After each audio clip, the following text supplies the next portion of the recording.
Sabila. Sabila huna baya. Yaani hapa mjini leo ngalikuwa kuna masabila wawili, basi hao wengine ni masabila wanne. Wewe ni namba moja. Vipi? Wapi? Natoka naenda kuangalia kazi. Naenda kutafuta kidogo. Acha hizo tena wewe. Bosi anakuja.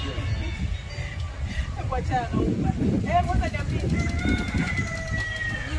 Sasa Sabia, unajua kuna wakati Mungu anakuletea mitihani ili kukupima na kukuangalia una roho hii ama roho yako imenyoka kama barabara ya kwendea Mandela.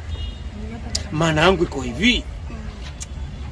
Yaani kama ulikuwa hujui, kama ulikuwa unataka kutafuta kazi, hilo swala achana nalo. Kama unavyojua mimi kawaida yangu.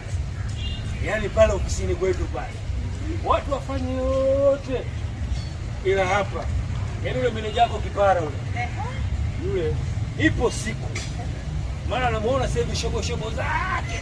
Yaani kama ile ofisi ni ya kwake. Ila tuachane na hilo. Bosi kubwa, bosi mwenye mjengo wake, bosi mwenye ofisi zake hapa mjini. Yupo town. Yaani wewe ushaanza maneno yako kunipagawisha.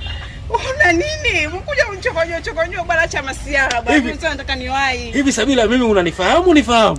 Nakujua bwana. Nishawahi kukuongelea masiara kwenye serious. Weka pombe tulewe. Bwana wewe ndo mambo yako bwana wewe bwana. Weka pombe tulewe. Bwana kwa serious. Yaani serious.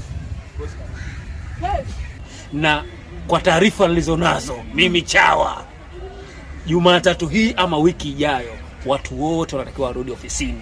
Na siko tu, na wale wafanyakazi wapya wote ambao wanatakiwa replace nafasi zao. Muda umewadia. Kwenye kupitisha majina, mimi nilikuwepo.